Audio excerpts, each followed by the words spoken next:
सभी साथियों को जय वाल्मीकि, जय भीम, नमो बुद्धाय, जय मूल निवासी। दोस्तों और साथियों, मैं चरणदास टाक अपने अम्बेडकर डायलॉग्स यूट्यूब चैनल पर आप सभी का एक बार फिर हार्दिक स्वागत और अभिनंदन करता हूं। साथियों, मैं आज अपने अम्बेडकर डायलॉग्स यूट्यूब चैनल के माध्यम से एक ऐसे गहरे राज से पर्दा उठाने जा रहा हूं कि जिसे आप लोग सुनेंगे और मेरे इस वीडियो को देखेंगे तो आप लोगों को पता लगेगा कि हमारे देश भारत में आखिर बाबा साहब डॉक्टर भीमराव अम्बेडकर जी के साथ जीते जी तो हमारे देश के सामंतवादी मनुवादी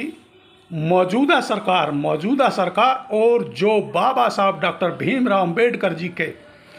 साथी लीडर्स थे, वह चाहे केंद्रीय हो चाहे किसी राज्य सरकार के लीडर हो, सभी के सभी बाबा साहब डॉक्टर भीमराव अम्बेडकर जी से किस तरीके से जलते थे और द्वेष भावना रखते थे और बाबा साहब भीमराव अम्बेडकर जी से किस प्रकार और किसी हद तक जाकर नफरत करते थे और कर सकते थे, मैं इस गहरे राज से आज आप लोगों के साथ पर्दा उठाने जा रहा हूं। आप लोग मेरे इस वीडियो को शुरू से अंत तक देखिएगा तो आप लोगों को पता चलेगा और आप लोग देख भी लेंगे कि हमारे देश भारत में ही अपने ही हम साथी लीडर्स डॉक्टर बाबा साहब भीमराव अम्बेडकर, जो संविधान रचयिता, विश्व रत्न, महामानव, जिन्होंने भारत को एक ऐसा संविधान लिख कर दिया जिसकी प्रशंसा पूरा विश्व करता है, मगर उसी देश के उनके सहभागी लीडर्स उन लोगों से जीते जी तो नफरत और घृणा करते रहे, मगर मरने के बाद भी आखिर उन्होंने बाबा साहब डॉक्टर भीमराव अम्बेडकर जी के साथ ऐसी जो घटना की, ऐसी जो षड्यंत्र किया, वह क्या था और किस लिए था और क्यों किया, मैं यह राज आज आप लोगों के सामने खोल कर रख दूंगा। साथियों, भारत सरकार के संविधान निर्माता और दलितों के सम्मान के लिए पूरी जिंदगी लगाने वाले बाबा साहब डॉक्टर भीमराव अम्बेडकर जी मात्र 64 साल की उम्र में ही अचानक ही दुनिया को अलविदा कहकर चले गए थे। 6 दिसंबर 1956 को सुबह उनके निधन की खबर ने पूरे देश को शोक में डुबा दिया था। अम्बेडकर इस तरह से शांति से हमेशा के लिए दुनिया को अलविदा कह जाएंगे, यह किसी ने सोचा तक नहीं था। लेकिन इस दिन भारत ने एक दूरदर्शी, विकासवादी, समाज सेवक लीडर खो दिया था। उनकी मौत से सबको झंझोर कर रख दिया था, लेकिन उनकी मौत के बाद भी राजनीति होना बाकी थी। तब के तत्कालीन प्रधानमंत्री पंडित जवाहरलाल नेहरू ने तब बाबा साहब के निवास स्थान 26 अलीपुर रोड सबसे पहले पहुंच गए थे। बाबा साहब की मौत के बाद पंडित नेहरू ने उनके पार्थिव शरीर को प्लेन से मुंबई उनके निवास स्थान भेजने का फैसला किया था और बाबा साहब का अंतिम संस्कार दिल्ली के बजाय मुंबई में हुआ था। अब सवाल यह है कि जब बाबा साहब डॉक्टर भीमराव अम्बेडकर जी की मौत दिल्ली में हुई तो फिर नेहरू ने क्यों उनका अंतिम संस्कार दिल्ली में नहीं होने दिया? आखिर क्या कारण था कि नेहरू हमेशा से अम्बेडकर जी की विचारधारा को सपोर्ट नहीं करते थे? आज हम इसके बारे में ही जानेंगे। दरअसल कहा जाता है कि सुबह जैसे ही बाबा साहब की मौत की खबर सरकारी कार्यालय में पहुंची, पंडित नेहरू सबसे पहले उनके निवास स्थान पहुंच गए। नेहरू जानते थे कि बाबा साहब डॉक्टर भीमराव अम्बेडकर जी की शख्सियत उनकी और महात्मा गांधी से कई गुना ज़्यादा ऊंची है। अम्बेडकर की विचारधारा को पसंद करने वाले भी काफ़ी हैं। वो दलितों और पिछड़े वर्गों के लिए एक मसीहा थे, जिन्हें सदैव उनके लिए लड़ाई लड़ी,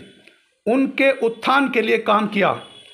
तो वहीं दूसरी तरफ महात्मा गांधी और पंडित जवाहरलाल नेहरू वर्ण व्यवस्था और ब्राह्मणवादी विचारों को कट्टर समर्थक थे, जिसमें से महात्मा गांधी की समाधि दिल्ली में ही बनाई गई थी। लोग दिल्ली में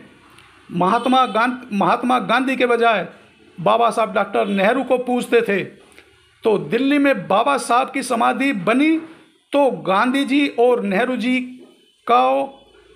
ओहदा कम हो जाएगा और उससे नेहरू जी की पार्टी और गांधी नेहरू की विचारधारा के लिए एक बड़ी चुनौती थी और एक बड़ी चुनौती खड़ी कर सकता था। तो इसलिए पंडित जवाहरलाल नेहरू, जो उस समय की मौजूदा सरकार में प्रधानमंत्री थे, जब उन्हें पता लगा कि डॉक्टर बाबा साहब भीमराव अम्बेडकर जी हमें सदा के लिए अलविदा कहकर स्वर्गवास सिधार गए हैं, तो पंडित नेहरू सबसे पहले अलीपुर रोड बाबा साहब डॉक्टर भीमराव अम्बेडकर जी के बंगले पर गए और उन्होंने तुरंत यह निर्णय लिया कि डॉक्टर भीमराव अम्बेडकर जी का अंतिम संस्कार मुंबई में किया जाएगा। आखिर नेहरू ने ऐसा फैसला और निर्णय क्यों लिया? साथियों, मैं इस राज को अब खोलने जा रहा हूं, क्योंकि नेहरू जानते थे कि बाबा साहब डॉक्टर भीमराव अम्बेडकर जी के विचार और विचारधारा को मानने वाले लोग ज़्यादा हैं। यदि भीमराव अम्बेडकर की समाधि भी दिल्ली में बना दी गई तो महात्मा गांधी और पंडित जवाहरलाल नेहरू और इन सामंतवादी और मनुवादियों के जितने भी बाबा साहब भीमराव अम्बेडकर जी के सहपाठी लीडर या इनके जो महापुरुष थे, उन सभी की लोकप्रियता को खतरा खड़ा हो जाता। और एक इतनी गंभीर बात है जो कि आज तक किसी ने भी अपने चैनल की ओर से किसी भी देश और दुनिया और बहुजनों को नहीं बताई होगी। साथियों, मैं बताने जा रहा हूं कि आखिर जब डॉक्टर बाबा साहब भीमराव अम्बेडकर जी की मृत्यु दिल्ली में हुई थी, तो बाबा साहब डॉक्टर भीमराव अम्बेडकर जी का अंतिम संस्कार और उनकी समाधि आखिर मुंबई में ही क्यों बनाई गई, जबकि दिल्ली में अनेकों ऐसे राजनेता हैं जिनका स्वर्गवास या देहांत दिल्ली में नहीं हुआ, मगर उन लोगों की समाधि दिल्ली में ही बनाई गई है। यह एक बहुत कटु और कड़वा सत्य है और विचार करने वाली बात है कि बाबा साहब डॉक्टर भीमराव अम्बेडकर जी की समाधि को दिल्ली में स्थान क्यों नहीं दिया गया। साथियों, यह एक बहुत ही गहरी साजिश और सोच और समझ थी पंडित जवाहरलाल नेहरू और महात्मा गांधी की।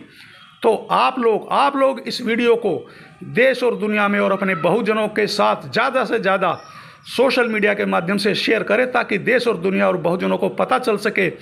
कि हमारे मसीहा डॉक्टर बाबा साहब भीमराव अम्बेडकर जी के साथ उनके स्वर्गवास के बाद भी पंडित जवाहरलाल नेहरू और महात्मा गांधी ने कितनी बड़ी साजिश रची थी। सबसे पहले तो उनका अंतिम संस्कार दिल्ली में ना करके मुंबई में किया, और दूसरा, आखिर जब बाबा साहब डॉक्टर भीमराव अम्बेडकर जी की मृत्यु दिल्ली में हुई थी तो उनकी समाधि मुंबई में क्यों बनाई गई।